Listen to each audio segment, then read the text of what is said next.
Hello students आज मैं आपके लिए डायमेंशनल एनालिसिस से कुछ न्यूमेरिकल लाया हूँ। तो ये न्यूमेरिकल स्टूडेंट्स काफ़ी इम्पॉर्टेंट है एग्जामिनेशन पॉइंट ऑफ व्यू से, और इन न्यूमेरिकल्स को करना भी इजी है अगर आप इसमें जो मेथड है इसको आप प्रॉपर तरीके से अगर इसको समझें। तो देखिए बच्चों, आज हम जो न्यूमेरिकल करेंगे, कुछ ट्राई करेंगे। ये मैंने कुछ बुक से लिए हैं ये।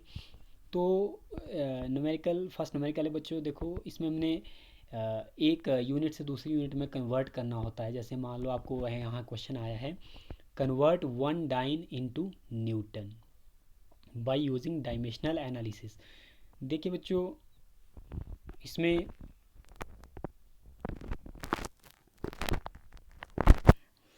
यहाँ पे देखिए हमें कन्वर्ट करने के लिए आया, convert one dyne into newton by using dimensional analysis. तो इसमें देखिए बच्चों, सबसे पहले हमें इस न्यूमेरिकल को करने से पहले आपको ये पता होना चाहिए कि डाइन किसका यूनिट है और न्यूटन किसका यूनिट है।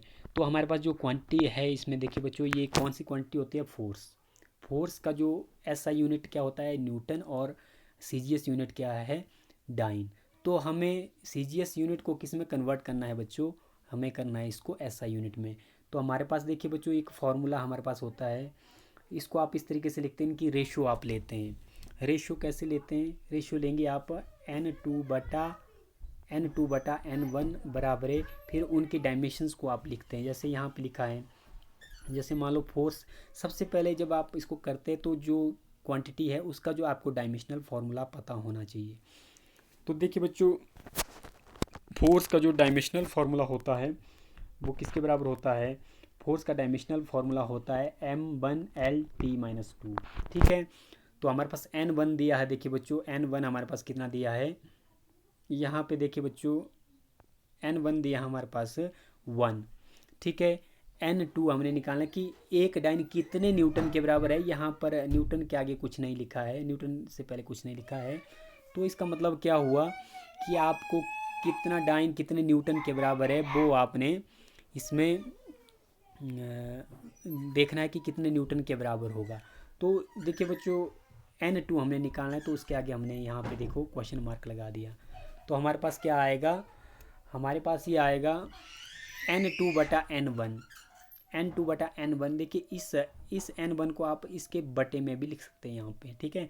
तो ये बटे वाली टर्म इन्होंने दूसरी साइड ले गए हैं, तो ये n1 इन सब के साथ मल्टीप्लाई होगा। तो इसको लिखने का तरीका ये होता है बच्चों, n2/n1 बराबर है m1/m2 की पावर a, L1/L2 की पावर b, T1/T2 की पावर c। ये जो पावर है बच्चों, ये है ऊपर जो डायमेंशंस की जो पावर ऊपर है। देखिए यहाँ पे जो डायमेंशन की पावर है, m की पावर 1 है, L की पावर 1 है, T की पावर -2 है।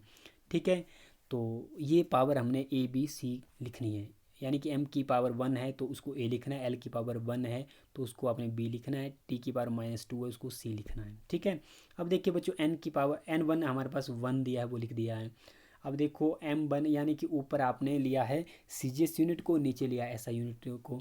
अब सीजीएस यूनिट में आप मास को किस में लिखते हैं? ग्राम में।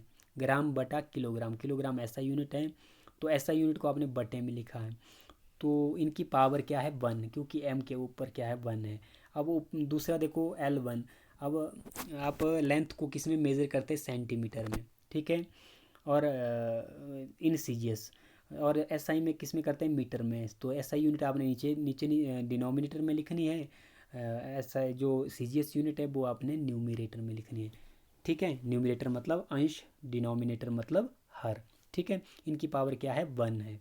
तो आगे सेकंड दोनों सेम है, सेकंड/सेकंड की पावर -2। अब देखिए बच्चों, इनको सॉल्व हम करते हैं। तो यहाँ देखो ग्राम बटा किलोग्राम, तो ग्राम को वैसे का वैसे हम लिखेंगे जी। तो यहाँ पे ऊपर जी है, बटे में देखो किलोग्राम, कितने किलोग्राम कितने ग्राम का 1 किलोग्राम है। यानी हमने बटे में जो किलोग्राम है उसको हमने ग्राम में कन्वर्ट करना है। तो 1000 ग्राम का क्या होता है कि 1 किलोग्राम, तो उसकी जगह हम लिखेंगे 1000। ठीक है। ग्राम से ग्राम कट जाएगा, यानी कि यहाँ आएगा 1 ग्राम बटा 1000 ग्राम। ठीक है। ग्राम से ग्राम कट जाएगा, आपके पास क्या बचा? 1/1000। ठीक है। आपके पास क्या बचेगा? 1/1000। अब देखिए दूसरा आगे देखो सेंटीमीटर बटा मीटर। अब कितने मीटर कितने सेंटीमीटर का 1 मीटर होता है बटे में वो लिखना है। तो ये आएगा 1/100, क्योंकि 100 सेंटीमीटर का 1 मीटर होता है, तो 1/100 की पावर 1। अब देखिए सेकंड बटा सेकंड, यानी कि सेकंड से यहाँ पे सेकंड से सेकंड कट जाएगा, तो उनकी पावर -2 है। तो इसका -2 का मतलब है जब भी आप इवन मल्टीपल में, यानी कि इवन बार जब आप माइनस को गुणा करते हैं तो वो प्लस आता है, यानी कि माइनस गुणा माइनस ये किसके बराबर आता है, प्लस के बराबर। ठीक है, -1 गुणा -1 किसके बराबर आएगा, प्लस के बराबर। क्लियर हो रही है बात। तो देखिए बच्चों इसमें ये तो इस तरीके से आ गया। अब देखिए इसकी पावर क्या है, इसको हमने लिखने की ज़रूरत नहीं है, यानी कि ये टर्म हमने लिखने की ज़रूरत नहीं है। अब देखिए यहाँ इन पावर इन 10⁻⁴ देखो यहाँ 1/1000 है, दूसरी जगह 1/100 है। अब देखिए टोटल ज़ीरो कितनी होगी, देखो बटे में बच्चों 3 ये होगी और 2 ये होगी 5, यानी कि 1/10⁵, 1/10⁵। तो अब 10⁵ बच्चों ऊपर चला जाएगा, तो मैंने आपको पहले कहा कि जब नीचे वाली टर्म ऊपर चली जाती है तो वो इन्वर्स हो जाती है। तो ये पावर हो जाएगी -5, 10⁻⁻5। तो 1 डाइन किसके बराबर आया बच्चों, 1 डाइन आया आपके पास 10⁻⁻5 न्यूटन। ठीक है, 10⁻⁻5 न्यूटन। तो देखिए बच्चों इसमें अब इसी तरह के आगे वाला न्यूमेरिकल्स हैं, और ये 2 न्यूमेरिकल्स हैं, इनको आप ट्राई कर लेना। इसी तरीके से इनको करना है। बस इनको करने से पहले आपको पता होना चाहिए कि कौन सी क्वांटिटी है और उसका डायमेंशनल फार्मूला क्या होता है।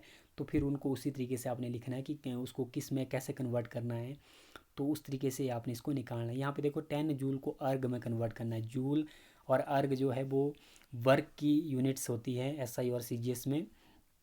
तो यहाँ पर देखिए हमारे पास यहाँ पे हमारे पास N2 = N1, वही फार्मूला इन्होंने लगाया है। उसी तरीके से देखो एक पैटर्न जो बच्चों जो पैटर्न है वो वही रहेगा, ये पैटर्न वही रहेगा करने का सभी न्यूमेरिकल्स में। एक न्यूमेरिकल आप करेंगे तो इस तरह के और न्यूमेरिकल भी आप लोग कर पाएंगे। तो आई होप बच्चों आपको ये न्यूमेरिकल जो डायमेंशनल एनालिसिस के समझ में आ गए होंगे कि डायमेंशनल फार्मूले की हेल्प से हम किसी एक यूनिट को दूसरी यूनिट में कैसे कन्वर्ट कर सकते हैं किसी फिजिकल क्वांटिटी के।